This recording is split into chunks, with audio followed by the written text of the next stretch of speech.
வள்ளல் மீடியா நேயர்களுக்கு வணக்கம். பெரியாரை குறித்து ஒரு கருத்து சொன்னதுனால சீமானவர்கள் வீடு மேல வந்து பாத்தீங்கன்னா பல கற்களை எரிந்து தாக்குதல் நடத்தியிருக்காங்க.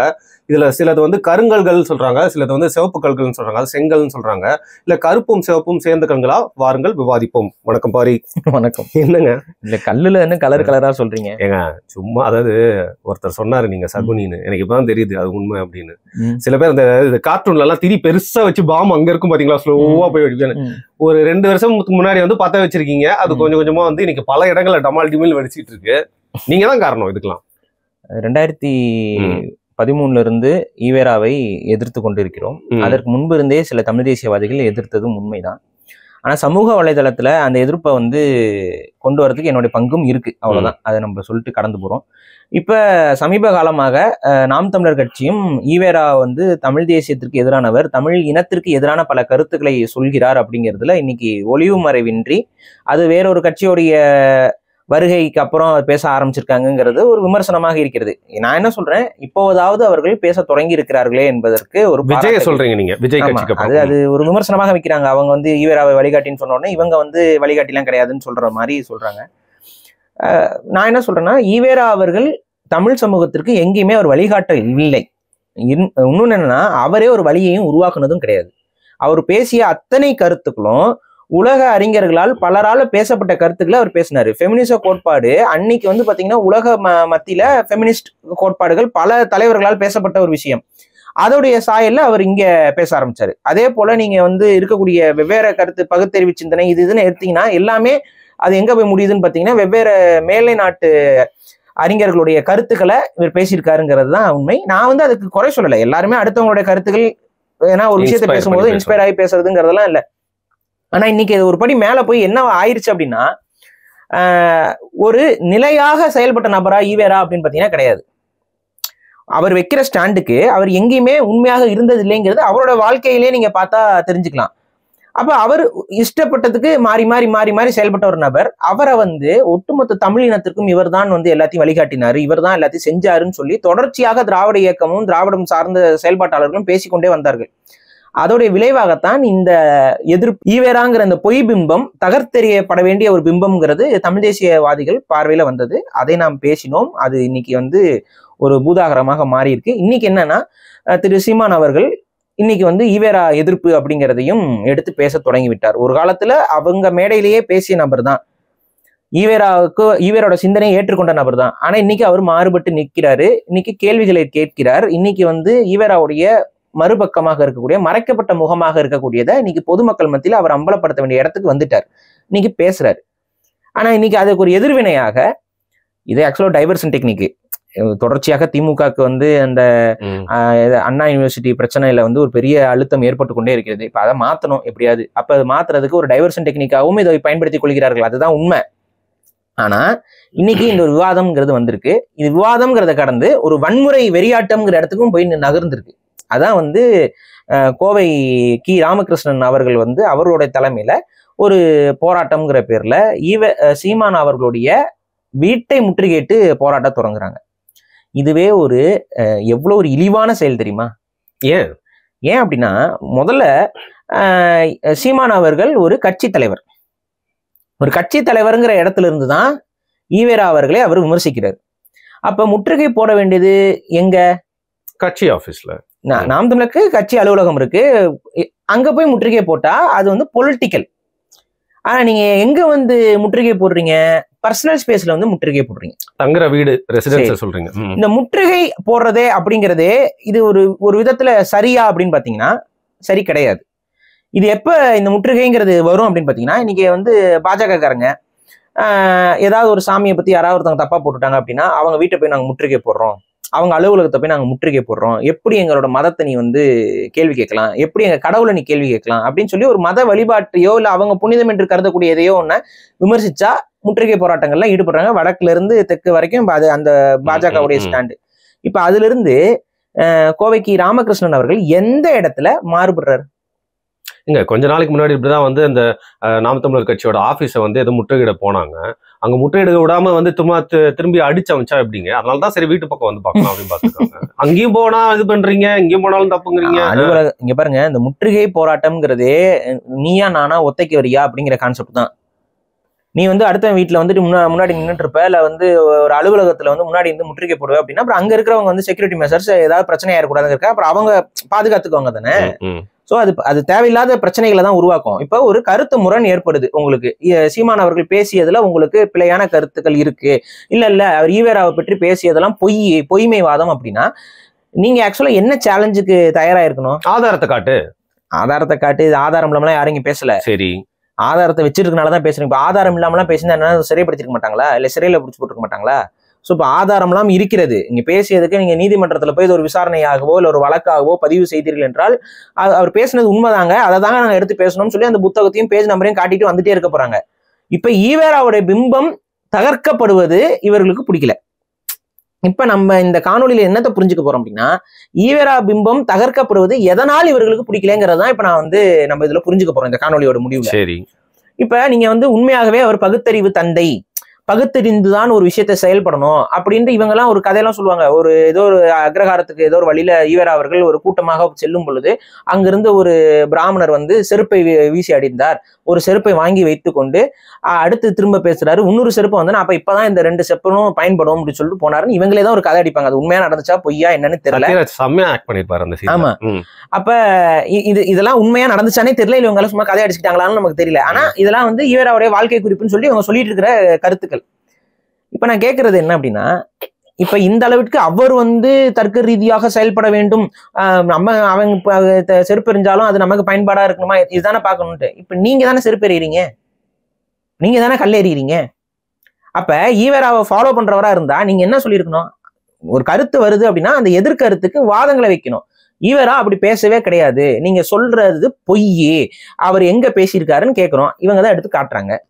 பேஜ் நம்பர் வாரியா விடுதலை இதுல பக்க வாரியாக காட்டுகிறார்கள். அவர் எழுதியிருக்கிற கருத்துக்களை எடுத்து காட்டுறாங்க. இப்ப இப்படி சொல்லப்பட்ட கருத்தை நாங்கள் ஏற்கிறோமா இல்ல ஏற்கலையா? ஏன்னா 100% எல்லாருடைய கருத்தையும் எல்லாரும் ஏற்கணுங்கிற அவசியமே கிடையாதுல்ல. ஈவேராவையும் நீங்க முழுமையா ஏற்கணும்னு அவசியம் இல்லை. ஏன்னா ஈவேராவை முழுமையா ஏற்க முடியாது. இப்ப கோவை ராமகிருஷ்ணனாலையும் ஏற்க முடியாது, கலைஞர் கருணாநிதி அவர்களாலையும் ஏற்க முடியாது, ஸ்டாலின் அவர்களாலையும் ஏற்க முடியாது, உதயநிதி அவர்களாலையும் ஏற்க முடியாது. காரணம் என்னன்னா, தமிழை காட்டுமிராண்டி மொழின்னு சொன்னாரு, தமிழ் தாய் பைத்தியம் பிடிச்சிருக்குன்னு சொன்னாரு. அதாவது தாய்ப்பால் பசங்கன்னு சொல்லி தமிழ் மொழியின் மீது பற்று கொண்டவர்களை நகைச்சுவையாக செய்தார். அது ஒரு படி மேல போய் திமுக காரங்களை கண்ணீர் துளி பசங்கன்னு தான் சொல்லுவாரு. புரியுதுங்களா? இப்ப அண்ணாதுரை அவர்கள் ஈவேராவுடைய செயல்பாட்டுல முரண்பட்டுத்தானே கடிதங்கள் எழுதி அவர் தொடர்ச்சியாக கண்டன அறிக்கையே இருக்கு. அதை வேணா எடுத்து படிக்கணுமா? ஏதாவது வீடியோல சொல்லுங்க, இல்ல விவாதம் ஏதாவது ஏற்பாடு பண்ணா சொல்லுங்க, யாராவது கொண்டு படிக்க சொல்லலாம். அந்த ஒட்டுமொத்த கண்டனமும் அந்த கண்டன அறிக்கையில என்னென்ன சொல்லியிருக்குன்னு பாருங்க. அண்ணாதுரை கைப்பட எழுதியது, கலைஞர் கருணாநிதி அவர்கள் கைப்பட எழுதியதெல்லாம் இருக்கு, இல்லாமலாம் கிடையாது, இதெல்லாம் இருக்கு. அப்ப நீங்களும் முரண்படலாம். ஆனா தமிழ் தேசியவாதிகள் முரண்படக்கூடாதா ஈவேராவோட? இப்ப அண்ணாதுரை முரண்பட்டார்ல, அண்ணாதுரையோட வீட்டுல போய் கல் எறிஞ்சிங்களா நீங்க? முரண்பட்டதுனால திமுகங்கிற ஒரு கட்சியை உருவாயிருக்கு. ஈவேராவோட முரண்படாம இருந்தா திமுகங்கிற கட்சியை உருவாயிருக்காதுல்ல. அப்ப நீங்க என்ன சொல்ல வரீங்க? யாரும் யாரோடையும் முரண்படக்கூடாது. அப்பனா இது என்ன விஷயம்னா, இதுதான் மதவாதம். திராவிட மதத்தை இவர்கள் வளர்க்கிறார்கள். திராவிடம்னு ஒரு புது ரிலிஜன் ஃபார்ம் பண்றீங்க. ஏன்னா கடவுளை தானே கேள்வி கேட்க கூடாது. புரியுதுங்களா? இப்ப இயேசுநாதர் எப்படி பிறந்தாரு, முருகன் எப்படி பிறந்தாரு, இப்படி எல்லாம் பேசிக்கிட்டு இருந்தா அப்ப யாரு அஃபண்ட் ஆவா? அந்த மதத்தை பின்பற்றக்கூடியவர்கள், நம்பிக்கையாளர்கள் அஃபண்ட் ஆவாங்க. அதே தான் நீங்க பண்றீங்க. இப்ப அப்ப நான் ரொம்ப பேசிக்கா வெளிப்படையா கேட்கணும், சங்கிக்கும் உனக்கு என்ன வித்தியாசம்? இவ்வளவுதான் கேள்வி. சங்கிகளுக்கும் உனக்கு என்ன வித்தியாசம்? நீயும் கல்லெடு தெரியுற, அவனும் கல்லெடு தெரியுறான். நீயும் உருவத்தை போட்டு எரிக்கிற, இது பண்ற, அசிங்கப்படுத்துற, அவமானப்படுத்துற, அவனும் அதை பண்றான். ஈவேராவோட சிலையின் மீது காவி சாயத்தை ஊத்துறது எவ்வளவு பெரிய தப்புன்னு நீங்க பேசுறீங்க. நீங்க என்ன பண்ணிட்டு இருந்தீங்க? சீமான் வீட்டு வாசல்ல உட்காந்து என்ன பண்ணிட்டு இருந்தீங்க? இந்த கேள்வி இருக்குல்ல. எது சொன்னாலும் அவங்க வீட்டை போயிட்டு அப்படியே பயமுறுத்துற மாதிரி ஏதாவது த்ரெட்டன் பண்ணி பாக்குறீங்க. இந்த நடவடிக்கைகள் யார் செய்வானா? சங்கிகள் செய்வாங்க, சாதி வெறியர்கள் செய்வாங்க. இப்ப என்ன ஒரு இதுனா, இப்ப கொளத்தூர்மணி அவர்கள் இருக்கிறாங்க, இல்ல மித்தவங்க எல்லாம் இருக்கிறாங்க, ஏதாவது திராவிடத்தை பேசக்கூடியவர்கள், சித்தாந்தத்தை பேசக்கூடியவங்க நிறைய பேர் இருக்கிறாங்க. அவங்க எல்லாரும் வந்து சீமான் அவர்கள் பேசியது தவறு, அப்படிலாம் இல்ல, பொய் அப்படிலாம் பேசிட்டு இருக்காங்க. ஆனா கோவை கி ராமகிருஷ்ணன் அவர்கள் மட்டும் மெனக்கெட்டு கிளம்பி வந்து சீமான் அவர்கள் வீட்டை முற்றுகையிடுறதுக்கு தயாராகிறாரு அப்படின்னா எனக்கு சந்தேகமா இருக்குது. நீங்க உங்களோட நோக்கம் என்பது ஈவேராவை பாதுகாக்கணுமா, இல்ல ஒரு சாதிய தலைவரை உங்க சாதி சமூகத்தை சார்ந்தவருங்கிறதுக்காக அவருக்கு நீங்க முட்டு கொடுக்குறீங்களா? ஓ, அப்படி சொல்றீங்க நீங்க. இல்ல ஒரே வகுப்பை சார்ந்தவங்க தானே இவங்க 2 பேருமே, ஒரே சமூகத்தை சார்ந்தவங்க. உங்களுக்கு இந்த மாதிரி நிலைப்பாட்டுல தான் நீங்க வரீங்க. வேற என்ன நிலைப்பாடு? உங்களுடைய சாதி சமூகத்தை சார்ந்த ஒரு தலைவரை தப்பா பேசிட்டாரு சீமான், அதானே உங்களுக்கு எரிச்சல். அதுக்கு நீங்க சாதி சங்கத்துல போய் சேர்ந்துட்டு பேசலாம். இல்ல ஈவேராங்கிற ஒரு பகுத்தறிவு தந்தையை தவறாக பேசி விட்டார் சீமான் அப்படின்னா நீங்க அந்த பகுத்தறிவு வழியில நின்று என்ன பண்ணிருக்கணும், சீமான் அவர்களை என் கூட விவாதம் பண்ண தயாரான்னு கேட்கலாம். இல்ல நாம் தமிழர் கட்சிக்கார தொண்டர்கள் யாராவது எங்களுடைய தொண்டர்களோட விவாதம் பண்ண தயாரான்னு கேட்கலாம். இல்ல இங்க பாருங்க, சன் டிவி இருக்கு, கலைஞர் டிவி இருக்கு, எல்லா டிவிலையும் நேரலை இருக்கு, நேரலை விவாதத்துக்கு அழைக்கிறோம் வாங்க, வெளிப்படையாக நேரலை விவாதத்துக்கு நாங்க அழைக்கிறோம். திராவிடர்கள், பகுத்தறிவாளர்கள், சிந்தனையாளர்கள் நாங்க, செயற்பாட்டாளர்கள் நாங்க, ஒரு லைவ் டிபேட், தமிழ் தேசியவாதிகளோ இல்ல சீமான் அவர்களோ தப்பா பேசுறாரு வாங்க, அப்படி கூப்பிடலாம்ல. ஒரு லைவ்ல போவோமே, கூப்பிடுங்க போலாம். லைவ்ல போனா கடைசியில அவங்க அலைவா போக மாட்டாங்களே. ஐ மீன் லைக் அவங்க கருத்துக்கள் சொல்றேன் நான். அதுதான் நான் சொல்றேன், நீங்க கருத்துக்களுக்குள்ளதான் மோதல் இருக்கணும். இப்ப கருத்துக்களுக்குள்ள மோதல் இல்லாம நீங்க வந்து தனிநபர் தாக்குதலையும் தனிநபர் வன்மத்தையும் அந்த அவதூறு பரப்புறது, அசிங்க பேசுறது. இப்ப அவர் பேசியிருக்காரா இல்லையா? அவர் பேசியிருக்கிறாரு. அவர் என்னத்திற்காக பேசியிருக்காரு, எதற்காக பேசியிருக்காரு, நீங்க வந்து விளக்கம் கொடுங்க. அந்த விளக்கம் கொடுக்குறவங்களும் இருக்கிறாங்க ஒரு சிலர். இந்த உருட்டுதல்னு சொல்லுவாங்களே அதுவா? இல்ல அது நீங்க இப்ப இங்க பாருங்க, வாதம் அப்படின்னு வரும்பொழுது ஈவேரா அவருடைய ஒட்டுமொத்த செயல்பாடுகள்லையும் தமிழ் தேசியத்துக்கு அது எதிராக இருந்தது. அது பேட்ரியாட்டிசத்துக்கு, அதாவது தேசபக்திக்கு எதிராக இருந்தது. நிறைய இடங்கள்ல அவருடைய கொள்கைக்கே முரண்பட்டு போயிருக்கிறாரு. கன்ஃபியூஸ்டா இல்ல, அவரோட பாலிடிக்ஸை பண்ணியிருக்கிறாரு, அவ்வளவுதான். He is just a politician. அவர் தேர்தல் அரசியல இறங்கவே இல்லையா? அவர் தேர்தல் அரசியல இறங்கினாலும் அவர் ஜெயிக்க முடியாதுங்க. ஏன்னா அவருடைய பாதை அந்த மாதிரி பாதைங்க. இல்ல அப்ப மாத்தி என்னதான் பேசினார் அவருக்கு? நேரத்துக்கு ஏத்த மாதிரி தனக்காக பேசிக்கிட்டாருன்றீங்களா? அப்படி கிடையாது. அவருடைய கொள்கை கோட்பாடு நம்ம முன்னாடியே பேசியிருக்கோம், அந்த இடத்துக்குள்ள போக தேவையில்லை, திருப்பியும் போக தேவையில்லை. இருந்தாலும் கேட்கிறேன், அவரோட இது என்னன்னா, அவங்களுடைய சமூகத்தை சார்ந்தவர்களுக்கு அவங்க அதிகாரத்துல இருந்தாங்க, ரொம்ப வசதியான அதிகாரத்துல இருந்தாங்க. ஆனா வெள்ளையர்கள் வந்ததுக்கு அப்புறம் அந்த அதிகாரம் கேள்விக்குள்ளாக்கப்பட்டது. அந்த அதிகாரம் கேள்விக்குள்ளாக்கப்படும் பொழுது அந்த அதிகாரத்தை சுவைக்கக்கூடிய இல்ல அந்த அதிகாரத்தை அடையக்கூடிய இடத்தில் தமிழ் பார்ப்பன சமூகமும் இந்தியா முழுக்க பிராமண சமூகங்கள்லாம் இருக்குது.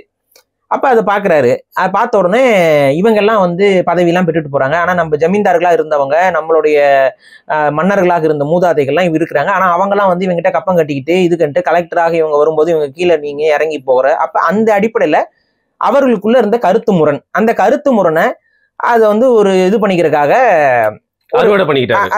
அறுவடை இல்ல, அந்த கருத்து முரணை இது பண்றதுக்கு அப்ப பிராமணர்களை அரசியல் இருந்து அப்புறப்படுத்தணும் தமிழ்நாட்டுல. இதுதான் அவருடைய டார்கெட். அப்ப அதுக்கு என்ன பண்ணலாம்? அப்ப இப்படி ஒண்ணு சொல்லுவோம், அந்த பிராமண எதிர்ப்புங்கிற இடத்துல இருந்து நம்ம அரசியலை செய்வோம் அப்படின்னு சொல்லி ஒரு பிராமண எதிர்ப்பு அரசியலை அவர் தொடர்ந்து பேச ஆரம்பிச்சாரு, செய்ய ஆரம்பிச்சாரு. அதுல அது தமிழ் சமூகத்துல ஒரு சூழலும் இருந்தது அந்த காலகட்டத்துல.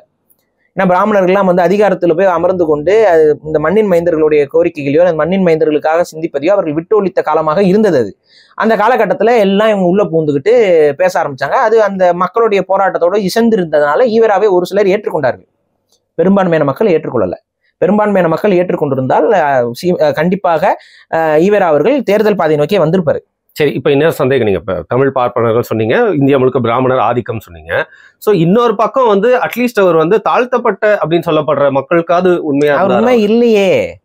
அப்படி இருந்தா நீங்க வந்து கீழ்மணி படுகொலை அப்பெல்லாம் வந்துட்டு அவருடைய செயல்பாடு என்பது ரொம்ப ஸ்ட்ராங்கா இருந்திருக்கும்ல. அப்படி இல்லையே, மாறாக குற்றம் செய்தவர்களுக்கு ஆதரவான செயல்பாடாகவும் மௌனம் காக்கக்கூடிய செயல்பாடாகவும் பின் நாட்கள்ல அதை பற்றி எழுதும் பொழுது கம்யூனிஸ்டுகள் தான் இந்த தவறை செய்தாருன்னு சொல்லி கம்யூனிசவாதிகளை போட்டு திட்டிட்டு போறதும், உங்களுக்கு பிரச்சனைனா ஊதிய உயர்வு வேணும் இதெல்லாம் வேணும்னா நீங்களா தான் போய் கேட்டுக்கணும், அதை விட்டுட்டு அடுத்த கட்சிக்காரங்களை கொண்டு வந்து உள்ள பஞ்சாயத்துக்கு விட்டோம்னா இப்படிதான் நடக்கும்னு பேசியிருக்காருங்க ஈவேரா.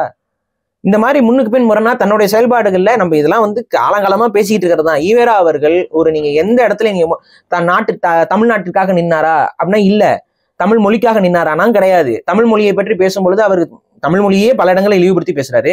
தமிழை படிக்காதேங்கிறாரு, வீட்டுல கூட பேசாத, வீட்டு வேலைக்காரிகிட்ட கூட பேசாதுங்கிறாரு. இதெல்லாம் வந்து நம்ம கற்பனையில சொல்லல. தமிழும் தமிழரும் இன்னைக்கு வரைக்கும் தீக்காக்காரங்களால பதிப்பிக்கப்படக்கூடிய ஒரு புத்தகம் தமிழும் தமிழரும். புக் ஃபேர்ல கிடைக்கும். நீங்க போய் வாங்கி படிங்க. அந்த புத்தகத்தோட உண்மையான இயற்பெயர் என்ன தெரியுமா? தமிழ் ஏன் காட்டுமிராண்டி மொழி. இந்த பேர்ல தான் அவர் வெளியீடு அந்த புத்தகத்தை வெளியிட்டாரு. தமிழ் ஏன் காட்டுமிராண்டி மொழிங்கிற பேர்ல வெளியிடப்பட்ட புத்தகம். ஆனா அது அவ்வாறே அந்த பல கடுமையான எதிர்ப்புக்குள் உள்ளாகி கொண்டிருந்தனால பேரை மாத்திட்டாங்க, தமிழும் தமிழரும்னு. தெரியும் புக்க. நீங்க அந்த புக்கை வாங்கி முழுமையா படிங்க. முழுக்க அபத்த கருத்துக்கள். அபத்தம். கொஞ்சம் கூட வந்து ஒரு அறிவு இருக்கக்கூடியவர்கள் எழுதக்கூடிய இதெல்லாம் இல்ல. தமிழ் மொழியின் மீது வன்மம் கொண்டவர்கள் எழுதுறது இதெல்லாம். தமிழ் மொழியை படிக்காத, அதுல என்ன இருக்குது தமிழ்ல, சில பைத்தியக்கார புலவர்கள் பேசி வச்சுட்டு போனது தானே. திருக்குறள்ல வந்து அவருக்கு என்ன, அவருக்கு ஏதோ அன்னைக்கு இருந்த இதுல அவருடைய சில சங்கீத்தனத்தெல்லாம் உள்ள சொருகி இருக்காரு, இதெல்லாம் எழுதியிருக்காரு.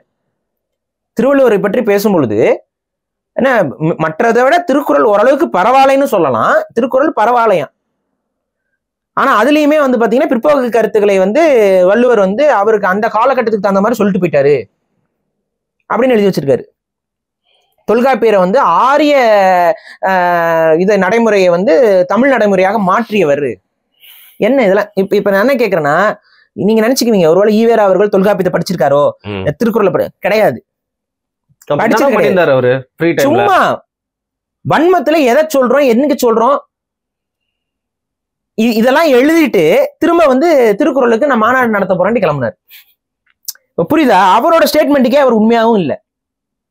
சந்தர்ப்ப சூழ்நிலைக்கு தகுந்த மாதிரி இப்ப இவங்க தீகாரங்களாம் என்ன பண்ணுவாங்க, அவர் தானே மாநாடு போட்டாரு, அதுக்கு முன்னாடி என்ன பேசினாரு? இன்ஃபேக்ட் ஏன் அவர் மாநாடு போட்டாரு? அந்த நேரத்துல திருக்குறளை வந்து ஒரு எல்லா தமிழர்களும் எடுத்து வரும்போது அந்த இடத்துல கிரெடிட் ஸ்டீலிங். இன்னைக்கு மதுரை மக்கள் போராட்டம் தன்னெழுச்சியான போராட்டம். அந்த தன்னெழுச்சி போராட்டத்துல வந்து ஒரு குரூப் வந்து கிரெடிட் ஸ்டீல் பண்றதுக்கு வருதா, இப்ப உள்ள தலைமை தாங்கிக்கு வருதா, இவங்ககிட்ட இருக்க அதிகாரத்தை பயன்படுத்தி. அதே தான் ஈவேரா அவர்கள். ரொம்ப ஐரானிக்கலி இவங்க எல்லாம் ஒரே சமூகமா இருக்காங்க, அதான் எனக்கு ஒன்றும் புரியல. எல்லாம் ஒரே சமூகத்தை சார்ந்தவங்க, எல்லாம் இதே ஸ்ட்ராட்டஜி. இன்னொரு புது விஷயம் சீமான் சொன்னாரு, அது நீங்க அதிகமா பேசுறது இல்ல, முஸ்லிம்களை வந்து வேற நாட்டை சேர்ந்தவங்க அப்படின்னு சொன்னாரு. பேசியிருக்காரு, கிறிஸ்தவர்களை பத்தி பேசியிருக்காரு. ஆனா இந்த கிறிஸ்தவர்கள் முஸ்லிம்கள் எல்லாருமே வந்து ஆனா பெரியார் ஆக்சுவலா மனசாட்சி தொட்டு அந்த இஸ்லாமியர்களுக்கும் கிறிஸ்தவர்களுக்கும் நான் கேள்வியை வைக்க விரும்புறது என்னன்னா, நீங்க ஈவேராவுடைய சிந்தனைக்காக ஆதரிக்கிறீங்களா, இல்ல அவர் இந்து மதத்தில் இருக்கக்கூடிய கடவுள்களை எதிர்த்து பேசியதால் ஆதரிக்கிறீங்களா? உங்க மனசாட்சி தொட்டு சொல்லுங்க, எனக்கு தெரியும் எதுக்கு நீங்க ஆதரிக்கிறீங்கன்னு. உங்க வன்மத்துக்கான அரசியலை நீங்க ஆதரிச்சிட்டு இருக்கீங்க. ஈவேராவை வந்து ஏற்றுக்கவே முடியாது. இப்ப கடவுள் இல்லை இல்லை இல்லவே இல்லை 3 தடவை சொல்றாரு. அதாவது அதுக்கு எதுக்கு 3 தடவை சொல்றாரு அப்படின்னா, கிறிஸ்டியானிட்டி விமர்சிக்கிறதுக்கு தான். ஏன்னா கிறிஸ்டியானிட்டி தானே ட்ரினிட்டிங்கிற ஒரு கான்செப்ட் சொல்றது. பிதாசுதன் பரிசுத்த ஆவி.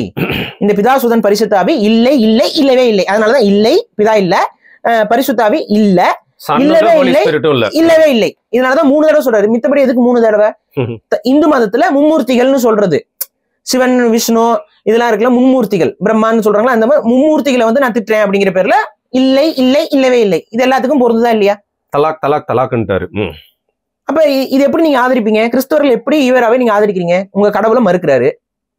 அதுக்கு அடுத்த ஒரு இது வராரு, கடவுள் இல்லை இல்லை இல்லவே இல்லை, கடவுளை பரப்பியவன் அயோக்கியன். யாரெல்லாம் அந்த அயோக்கிய பட்டியல்ல வருவா? இப்ப கடவுளை பரப்பியது இயேசுநாதர் பரப்புறாரு, அதுக்கப்புறம் நபிகள் பேசுறாரு. இப்ப இந்த அயோக்கிய பட்டியல் எல்லாம் இவங்களெல்லாம் ஏத்துக்கலாமா? ஈவேராவை நீங்க ஏத்துக்கிறீங்களா? ஈவேராவை ஏத்துக்கினா இதை நீங்க சொல்லுங்க, ஆமாங்க ஈவேராவை ஏத்துக்கிறேன், நபிகள் நாயகம் அயோக்கியர் என்று அவர் சொன்னதை நான் ஏற்றுக்கொள்கிறேன், நான் ஒரு இஸ்லாமியர், நான் இதை ஏற்றுக்கொள்கிறேன், சொல்லு. அப்ப ஏன் ஏத்துக்க மாட்டேங்கிற? அதுக்கப்புறம் கடவுளை நம்புபவன் முட்டாள், நீ சொல்லு, நான் ஒரு முட்டாள். அதுக்குள்ள மாட்டேன்னு சொல்லு, நான் ஒரு முட்டாள். சிலுவை மாட்டி வந்து சொல்லு, நான் ஒரு முட்டாள். பட்டையை போட்டு வந்து சொல்லு, நான் ஒரு முட்டாள். இந்த கோயிலா போயிட்டு ஒவ்வொரு விழாக்களும் போய் கலந்துட்டு இருக்காங்களா, இன்னைக்கு இருக்கக்கூடிய அமைச்சர்கள், இன்னைக்கு இருக்க அவங்களுடைய மனைவிமார்கள், அவங்க எல்லாம் போய் கலந்துக்கிறாங்களா, வெளியில வந்து நான் ஒரு முட்டாள் சொல்லு, சொல்லிட்டு நான் ஏத்துக்கிறேன்னு சொல்லு. அப்ப அதெல்லாம் இவருடைய கோர் ஐடியாலஜி அதுதான். அந்த கோர் ஐடியாலஜியை இவங்க ஏற்க மாட்டாங்களாம். அப்புறம் எதை ஏற்கிறீங்க? ஒரு சிம்பாலிசமா வந்து வச்சிருக்காங்களா அந்த ஒரு பிம்பம்? அதுதானங்க நான் சொல்றேன், பொய் பிம்பம். இல்லங்க, நான் வெங்காயம் இருக்குல்ல, ஆமா, உரிக்க உரிக்க உள்ள ஒண்ணும் இல்லைம்பாங்கல்ல. பெரியார் டைலாக் எல்லாம் பேசுறீங்க, உரிக்க உரிக்க ஒண்ணும் உள்ள ஒண்ணும் இல்ல. அதுதான் இது. பெரியார் மட்டும் இல்லைன்னா வெங்காயமே பிம்பம். இது பிம்ப அரசியல். இப்போ கூட என்ன பண்ணுவீங்க, பெரியாரை வெங்காயம் என்று பாரிசாலன் சொல்லிவிட்டா? சொல்லல, அவர் சொன்னதை சொல்றேன். ஏன்னா அவரை நீங்க படிக்கல, நான் படிச்சிருக்கேன், அதனால நான் சொல்றேன். அவரு வெங்காயத்தை ஓமையா சொல்லுவாரு, அதே போல ஓமையா சொல்றேன், உரிக்க உரிக்க உள்ள ஒண்ணும் இல்லைங்கிறது. அதே போல ஈவேரா அவர்களுடைய கருத்தியலை நீங்கள் உரித்து பார்க்க அதுக்குள்ள ஒண்ணுமே இல்லை. அது எப்படி நீங்க வந்து ஏத்துக்கிட்டு எப்படி வந்து பரப்பிக்கிட்டு இருக்கீங்க? எதுக்கு? எதனால?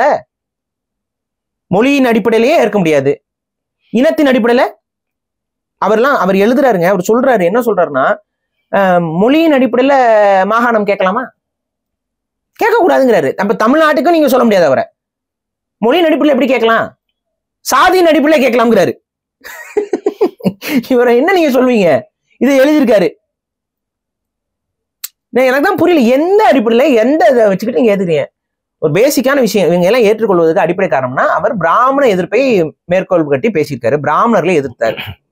இந்த பிராமணர்கள் எதிர்க்கிறோங்கிறதுக்காக நாங்க ஏற்கிறோம். இது சைக்காலஜிக்கலி பெரும்பான்மையான மக்களுக்கு அந்த பிராமணர்களால வந்து பாதிக்கப்பட்டதுனால அந்த பிராமண எதிர்ப்பு அப்படிங்கிற அரசியலோட உடனே பெரியார் ஈவேரா தான் என்னமோ அவர் பேசியிருக்காரு. பிராமண எதிர்ப்புலாம் வந்து இன்னைக்கு நேத்துலாம் இல்ல, சிவவாக்கியர் காலகட்டத்தில இருந்து இந்த மண்ணில் பேசப்பட்டு கொண்டிருக்கிறது தான். பல சித்தர்கள் பாடல்கள் பிராமணர்களுடைய நடைமுறைகளுக்கு எதிராக பேசப்பட்டிருக்கு, பாடப்பட்டிருக்கு. எதையுமே படிக்கிறது இல்லை, எதையுமே தெரிஞ்சுக்கிறது இல்லை. இப்ப சிவவாக்கியர் பாடல்கள்லாம் தெரிஞ்சுட்டு வரீங்களா இல்லையா? அவர் எல்லாமே இந்த கேள்வியெல்லாம் கேட்டிருக்காரு. ஆனா அவர் நாத்திகவாதி கிடையாது, அவர் ஆன்மீகவாதியாச்சு. இப்ப இவங்க வந்து அவங்க ஒரு அஜெண்டால வேலை செஞ்சிருக்காங்க. அந்த அஜெண்டா இன்னைக்கு எக்ஸ்போஸ் ஆகிட்டு இருக்கு. அப்ப அந்த அஜெண்டால வேலை செஞ்சவங்க எல்லாருமே எக்ஸ்போஸ் ஆகத்தான் செய்வாங்க. லெப்டிஸ்ட் அஜெண்டா நீங்க என்னென்ன உலக நாடுகள்ல இந்த இலுமினாட்டி கும்பல் என்னென்ன வேலைகள் பண்ணுச்சு, இதெல்லாம் இன்னைக்கு மக்களுக்கு கொஞ்சம் கொஞ்சமா புரிதல் ஏற்படாது. அப்ப அவங்களோட அசோசியேட் ஆகி இருந்த அத்தனை பேருமே இன்னைக்கு அம்பலப்படுறாங்க. அதுல ஒரு நபர் தான் ஈவேரா. நாத்திகம்ங்கிற பேர்ல முழுக்க முழுக்க இங்க இருக்கக்கூடிய மத கட்டமைப்புகளை ரொம்ப கொச்சைப்படுத்தி ரொம்ப இழிவுபடுத்தி பேசி கொண்டிருந்தார். எந்த அளவுக்குன்னா, அவரோட போராட்டங்கள் இல்லாம முறையான போராட்டங்களே கிடையாது. விநாயகரோட சிலையை கொண்டு போய் ஊரூரா உடைச்சாங்களா இல்லையா? கேட்டா நாங்க அந்த சிலையை நாங்களே வாங்கி உடைச்சோம். இப்ப நாங்க கேட்கிறோம், ஈவேராவோட சிலையை நாங்க வாங்கி உடைச்சா என்ன பண்ணுவ? அது நியாயமா? இது நியாயம் தானே? அது எதிர்ப்பு அரசியல் அப்படின்னா இன்னைக்கு நாளைக்கு அந்த எதிர்ப்பு அரசியலை செஞ்சா என்ன பண்ணுவீங்க? ஈவேராவை கலங்கப்படுத்திட்டான்னு உங்க மத கடவுளை கடவுப்படுத்திட்டோன்னு தூக்கிட்டு வருவீங்களா? ஆனா அடுத்த மத கடவுளை நீங்க கலங்கப்படுத்துறீங்க. நான் இப்பவும் சொல்றேன், திராவிட மதத்திற்கு கடவுள் ஈவேரா தான். போய் வழிபடு, போய் பாத யாத்திரை போ, போய் மாலை போடு. விஜய் போய் மாலை போடுறாருல, மாலை போடு, மலர் தூவு, போய் கும்பிட்டு கடை. எனக்கு பிரச்சனையே கிடையாது. நீ ஒரு மதமா ஃபாலோ பண்ணிட்டு போ. வந்து பல குருமார்களை கும்பிட்டு இருக்காங்களா, ஈசா யோகா மையத்துல போய் எல்லாரும் கும்பிடுறான். அதே போல வந்து நித்யானந்தாவை எல்லாத்தையும் கும்பிடுறான். அது மாதிரி மதம்னு நினைச்சிட்டு போய் கும்பிட்டு போ. ரஜினி எல்லாம் ஒரு படி யோகி ஆதிநாத்தா அவர் கால போய் உழுகுறாப்ல, அந்த மாதிரி நீ நானும் ஒரு சங்கி, நான் கருப்பு சங்கி அப்படின்னு சொல்லிட்டு போ. ஏதாவது ஒரு மலை உச்சியில போயிட்டு ஈவேராக்கு ஒரு சிலையை வச்சுக்கோ. சிலையை வச்சுட்டு மாசம் மாசம் கருப்பு துணியை மாட்டிக்கிட்டு எப்படி ஐயப்ப பக்தர்கள் போறாங்களோ அது மாதிரி நீயும் போ. நாங்க ஈவேரா பக்தர்கள் உருளு, நோ இஷ்யூஸ். நம்பிக்கை சார்ந்ததுன்னு பேரு. ஆனா பகுத்தறிவு சார்ந்ததுன்னு சொல்லிட்டு ஈவேரா ஒத்துக்கிட்டு வராது. பகுத்தறிவு சார்ந்தன விவாதத்துக்கு வா, சீமானோட விவாதத்துக்கு போ. கல்லெறியாத, நீ அறிவாளினா கல்லெறியாத, பேச்சுவார்த்தைக்கு வா, கருத்து போருக்கு வா. கத்தி கபடார தூக்கிட்டு வந்துட்டு ரவுடித்தனம் மட்டும் அலையாத. போய் காரை உடைச்சிருக்காங்க பாத்தீங்களா? காரை உடைச்சு நீ என்ன, நீ வந்து பகுத்தறிவாதி நீலாம்? இவங்க புத்தி இவ்வளவுதான். இவர் அவர்கள் பிராமண எதிர்ப்பு செய்யும் பொழுதும் இவங்க வந்து அந்த சமூகத்திற்கு என்னென்ன கொடுமைகள் செஞ்சாங்கிறதா சும்மா கிடையாது. நீங்க அந்த சமூகத்துல சில நடைமுறைகள் நமக்கு தவறாக இருக்கிறது, அதை ஏற்றுக்கொள்ள முடியாது, எல்லாம் சமம்ங்கிற கோட்பாட்டுக்கு வா. எவனும் உயர்ந்தவன்ல, எவனும் தாழ்ந்தவன்ல இல்ல. ஆனா அந்த சிந்தனையில அவர் இல்ல. ஈவேரா அவரோட பல இடங்கள்ல வந்து அவர் சில மக்களை கீழானவர்னு எழுதியிருக்காரு. எந்த விஷயத்துக்குமே உண்மையா இல்ல அவரு. அப்ப அவர் என்ன ஐடியாலஜில இருந்தாரு அது அவருக்கு தான் தெரியும். அப்ப அவரை வந்து விவாதிக்குவாங்க. அங்க பிராமணர்களை போயிட்டு குடுமையா இருக்கிறது, பூணூலா இருக்கிறது, இதெல்லாம் அபியூஸ் இல்லையா? Abusive politics. இது ஈவேராவும் பெருமையா அந்த காலத்துல வந்து சிதம்பரத்துல இருக்க பிராமணர்களுடைய குடுமைகளையும் இது வந்து மூட்டை கட்டுவாங்களாம். குடுமி அறுத்து பூணூல் அறுத்து மூட்டை கட்டி கொண்டு வந்து இவருக்கு அனுப்புவாங்களாம். இந்த தொகுதியில இத்தனை பேர் வந்து நம்ம கட்சிக்காரங்க இவ்வளவு குடுமி அனுப்பியிருக்காங்க, குடுமிகள் கம்மியா இருக்குன்னு சொல்லி. எவ்வளவு பெரிய இந்த ஒரு இதெல்லாம் என்னது இது? டாக்ஸிக் இல்ல? இந்த டாக்ஸிக் பிம்பத்தை கொண்டு வந்து நீங்க நம்ம பகுத்தறிவு தந்தை புத்தக கண்காட்சி முழுக்க திரும்புற இடம்லாம் கரும. நான் அதனால போகவே இல்லை. நான் போனதுனால என்ன ஆதரவா வந்து வேணும்? நீங்க ஆதரவா இல்லைங்க, போகும்போது உங்களுக்கு ஒரு மாதிரி ஒரு ஒவ்வாமை ஏற்பட்டுச்சுல. புத்தகங்களுக்கு நடுவுல நடக்கிறதே புத்தகங்களை படிச்ச மாதிரின்னு நான் பேசி சொல்லிட்டு சும்மா ஒரு வீடியோ போட்டு வந்துருவேன் தலைவா. பார்க்க போனாங்க சுத்தி சுத்தி இந்த வாயிலுக்கு பேரு, அவர் அந்த வாயிலுக்கு பேரு, இந்த வாயில் பொல்லாத வாயில் அதுன்னு அவர் பேசிவிட, அதுக்கு ஒரு ஐயோ அம்மான்னு கத்திக்கிட்டு வரா. இதெல்லாம் தேவையா? நானும் சொல்றேன், ஈவேரா அவர்களை விவாதிப்பதற்கு யாரும் வரலாம். சீமான் அவர்கள் தான் சொல்றாரு எல்லாம் பொய்ன்னு. விவாதிக்க போங்க, லைவ்ல போங்க, லைவ் டிபேட்டுக்கு வாங்க. அப்படி ஒரு கருத்தியலை உருவாக்குவோம். அவர் மொழியின் அடிப்படையிலயோ இனத்தின் அடிப்படையிலோ அவர் கரெக்டா பேசியிருந்தானா கரெக்டா எடுத்துட்டு பேசுவோம். இல்ல அப்ப எதுக்கு இந்த காப்பாத்துறீங்க? பொய் பிம்பம் நிலைக்காது, அடிபட்டு போயிரும். இவ்வளவுதான் நான் சொல்றேன். ஒரு சின்ன அப்சர்வேஷன் சரியா. இப்ப எல்லா தேர்தல் அரசியல்ல இறங்கி இருக்க ஒரு இயக்கங்களுக்கும் பாத்தீங்கன்னா அவங்களுக்கு வேற ஒரு தேர்தலில் ஈடுபடாத ஒரு இயக்கம் வந்து இருக்கும். ஃபார் எக்ஸாம்பிள் பிஜேபிக்கு வந்து RSS மாதிரி, திமுகக்கு இப்போ வந்து அவங்க தீகாவை யூஸ் பண்ணிருக்காங்க அப்படின்னு தோணுது. உதாரணத்துக்கு நீங்களே சொன்னீங்க, பெரியார் அவரை வந்து முரண்பட்டு தான் வந்து அண்ணா வெளில வராரு. அப்படி அண்ணா வெளில வந்து அந்த கட்சியில இருந்து எம்ஜிஆர் வெளில வந்து அண்ணான்ற மேட்டர் எடுத்துட்டு போய் அண்ணா திமுகன்னு வச்சுட்டாரு. ஸோ அண்ணா திமுகவோட சிம்பிளா வந்து எம்ஜிஆர் ஜெயலலிதா இருந்தா கூட அவங்களுக்கு பேர்லயே அண்ணான் இருக்கு. ஸோ திமுகக்கு எதுவுமே இல்லை. ஸோ தமிழ் அப்படிங்கிற அடையாளத்தையும் பார்த்தீங்கன்னா தமிழ் தேசியவாதிகளால் நீங்களாம் வந்து தூக்கிட்டு போயிட்டீங்க. ஸோ அப்படி இருக்கிறப்போ அவங்களுக்கு இருக்கிற ஒரே சிம்பிள் வந்து அந்த பெரியார் அப்படிங்கிறது தான். ஸோ அந்த பேட்டர்னைஸ் பண்ணணும் அப்படிங்கிற மாதிரி. ஸோ அதை வந்து கட்டி காக்கணும் அப்படிங்கிறது அவங்களுக்கு ரொம்ப ஃபோர்ஸ்ஃபுல்லாக வேற வழியே இல்லாமல் அதை வந்து பண்ணிட்டு இருக்காங்களோ? அதை அதுக்கு மட்டும் கிடையாது. அது நீங்க அப்படிலாம் ஃபோர்ஸ்ஃபுல்லா பண்றாங்க. இது அவங்களுக்கு வேற அடையாளமே இல்லையேங்க. அப்படி கிடையாதுங்க. நீங்க வந்து அண்ணாவை வந்து அவங்க அடையாளப்படுத்திருக்கலாம். ஆனா இவங்களே வந்து அண்ணாவை வந்து அதிகப்படியா கொண்டு போய் சேர்க்கல. அதுக்கு நீங்க சொல்ற மாதிரி அண்ணா திராவிட முன்னேற்ற கழகம் ஹைஜாக் பண்ணிட்டாங்கிற மாதிரிலாம் அதெல்லாம் சரி. அண்ணா இவர் அடிப்படையில தான் நீங்க எல்லாமே பாலிசி வகுத்து தேர்தல் அரசியலுக்குள்ள வருவீங்க. அப்ப நீங்க வந்து நீங்க தான் விட்டுருக்க கூடாது. இப்ப இவங்க என்ன பண்றாங்கன்னா ஈவேராங்கிற அடையாளமும், இதுக்கு ரொம்ப சிம்பிளான விஷயம். கருப்பு துண்டு போட்டு இருந்த கலைஞர் கருணாநிதி ஏன் மஞ்சள் துண்டு போட்டாருங்கிற கேள்விக்கு பின்னாடி இது எல்லாத்துக்கும் விடை இருக்கு. இதுதான் உண்மை. அந்த கேள்விகளை உங்களுக்குள்ளே எழுப்புங்க. கருப்பு துண்டு போட்டு இருந்த கருணாநிதி அவர்கள் ஏன் மஞ்சள் துண்டுக்கு மாறினார்? மஞ்சளுக்கும் திராவிட இயக்கத்துக்கு என்ன தொடர்பு? இந்த கேள்வி இருக்குல்ல. ஏன் மஞ்சள் துண்டு போட ஆரம்பிச்சாரு? இந்த கேள்வியிலேயே உங்களுடைய திராவிடம் எல்லாம் சுக்குநூறா உடஞ்சு போயிடும். அதுக்கான காரணத்தை மட்டும் சொல்லிருங்க. எந்த திராவிட இயக்கத்தவர்களும் வந்து காரணம் சொல்லிருங்க. கலைஞர் கருணாநிதி கருப்பு துண்டுல இருந்து ஏன் மஞ்சள் துண்டுக்கு மாறினார்? ரெண்டு சொல்லுவாங்க. அது எல்லாம் எது உண்மை? நான் வந்து திமுக கேக்குறீங்க. Okay right. திமுக கட்சிக்காரங்களை கேக்குறேன். நீங்க வந்து சொல்லுங்க ஏன் மஞ்சள் துண்டு போட்டாருன்னு. சோ இவ்வளவுதான் விஷயம். நீங்க ஒரு இனத்தை சார்ந்தவர்கள், தமிழர் அல்லாதவர்கள். அப்ப தமிழர் அல்லாதவர்கள்னு வரும்பொழுது இவங்க தமிழ்நாட்டை இவர்கள் ஆள்வதற்கு ஒரு ஸ்ட்ராட்டஜியை கிரியேட் பண்றாங்க. அந்த ஸ்ட்ராட்டஜி தான் திராவிடம். அதான் திராவிட அரசியல். ஏன்னா தமிழ் அரசியல்னு வரும்போது நீ தமிழனான்னு ஒரு கேள்வி வந்துரும். அப்ப தமிழர் அப்படின்னு சொல்லிக் கொள்றதுக்கு அவங்களாலே முடியல. ஏன்னா சொன்னா கண்டிப்பா இவங்க யாரு என்னன்னு எல்லாரும் சொல்லிடுவாங்க. அப்ப இவங்க என்ன பண்றாங்க, பொதுவான அடையாளம்னு பாக்குறாங்க. அப்ப திராவிட அடையாளம்னு சொல்லி தமிழர்களோட அடையாளத்தையும் அழிக்க பாக்குறாங்க. இல்லைங்க, 2008 வரைக்கும் தமிழ் தேசியம்னா அது திமுக பேசுற இன்னொரு கொள்கை அப்படிதானங்க இருந்தது. அதுதாங்க, அப்படிலாம் கிடையாதுங்க. அவங்க என்னைக்குமே தமிழ் அப்படிதான் அவங்க காட்டினாங்கன்னு கூட இல்ல. அவங்க தமிழ் தேசியம்ங்கிற வார்த்தைகளை கூட அவங்க பெரிய அளவு உச்சரிச்சது கிடையாது. சரி, புரியுதா? தமிழ் தேசியம்ங்கிறது என்னைக்குமே தனியா தான் இருந்திருக்கு. இவர்கள் என்ன பண்ணாங்கன்னா அந்த தமிழ் தேசியத்தை ஓவர் ஷேடோ பண்ற மாதிரி அந்த தமிழ் தேசிய தலைவர்களை வந்து அப்படியே கூட வச்சுக்கிறது, அவங்களுக்கு ஒரு ஆசை காட்டி மோசம் பண்ற மாதிரி ஒரு வேலைகளை அப்படியே கூட வச்சே இது பண்றது, இந்த வேலையை பண்ணிட்டே இருந்தாங்க. அதனால தமிழ் தேசிய தலைவர்கள் திமுக மேடையில ஏறுறாங்க, கூட்டத்துக்கு போறாங்க, கலந்துக்கிறாங்க, எல்லாம் ஒரே அப்படிங்கிற மாதிரி ஒரு சிந்தனை வந்து உருவாக்க தொடங்கிருச்சு. ஆனா அதெல்லாம் கிடையாது. இங்க ஒருபோதும் அவர்கள் தமிழ் தேசியத்திற்கு ஆதரவாக நின்றது கிடையாது, நிக்க போவதும் கிடையாது. நம்ம அதை நிக்கணும்னு நான் சொல்லல. ஆனா நீங்க திராவிடம்னே பேசுங்க.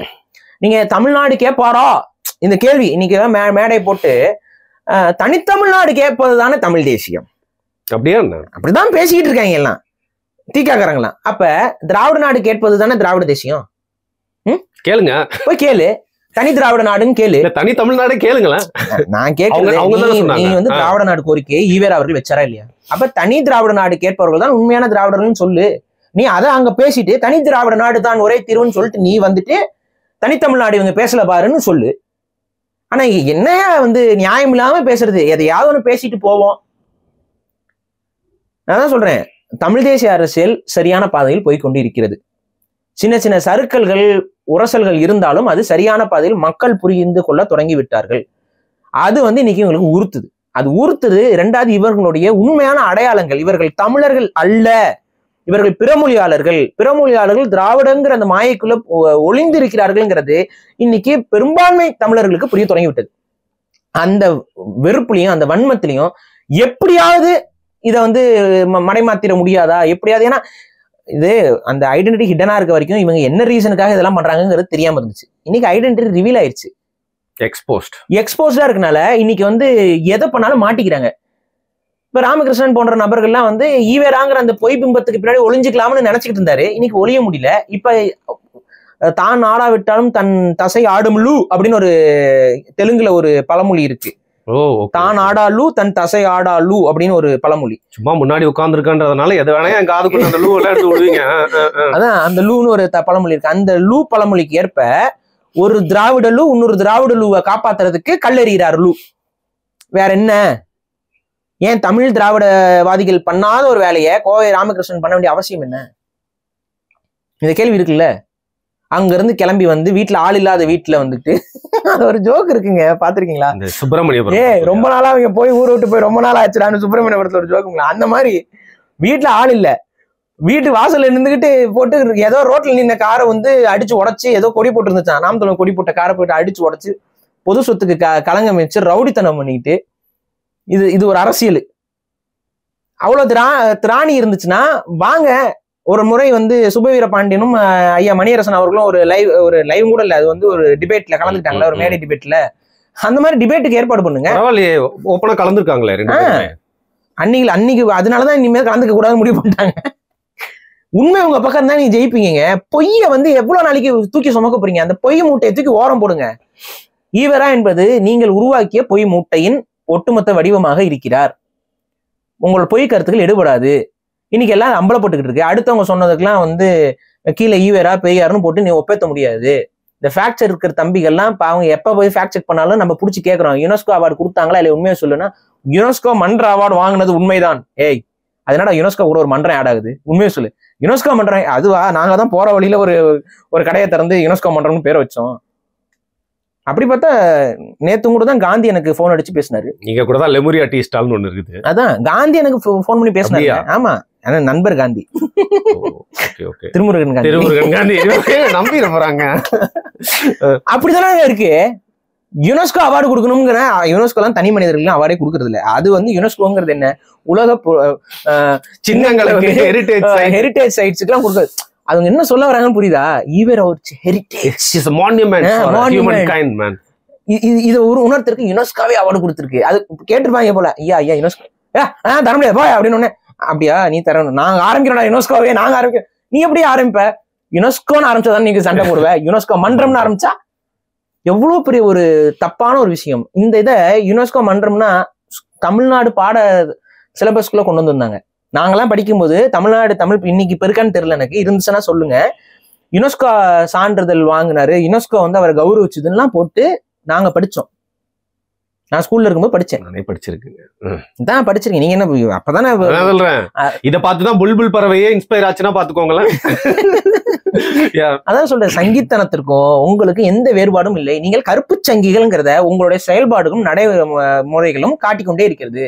அப்ப இந்த இதை வந்து இன்னும் கொஞ்சம் நல்லா தூண்டி விட்டு நல்லா சகட்டு மேனிக்கு அவங்கள சொரிந்து விட்ட சீமான் அவர்களுக்கு ஒரு வாழ்த்துக்களே சொல்கிறோம்.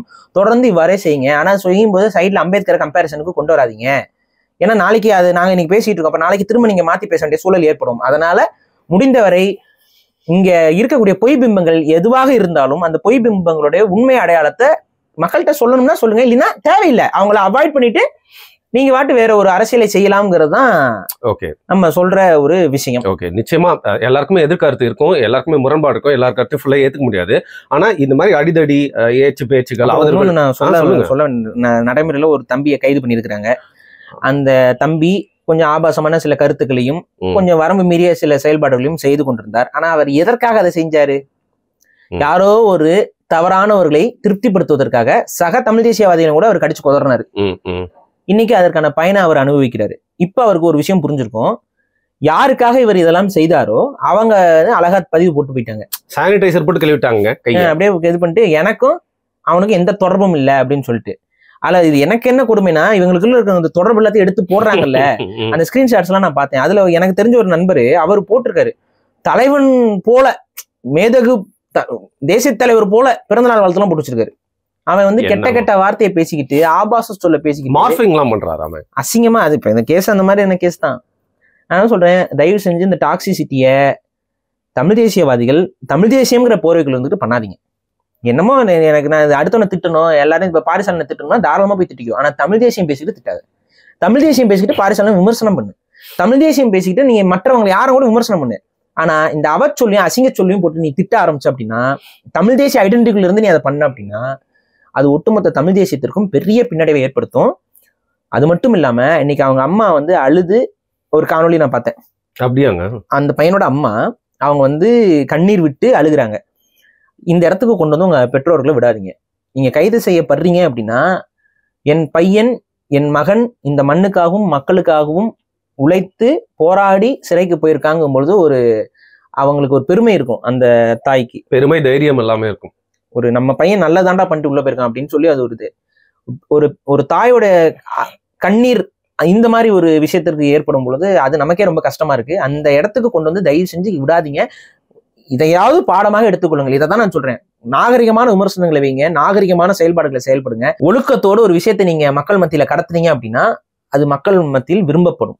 ஒழுக்கமற்ற கருத்தில் ஒரு மாதிரி அசிங்கமா பேசிட்டுலாம் நீங்க மக்கள்கிட்ட கொண்டு போய் சேர்த்தீங்க அப்படின்னா அது எடுபடாது.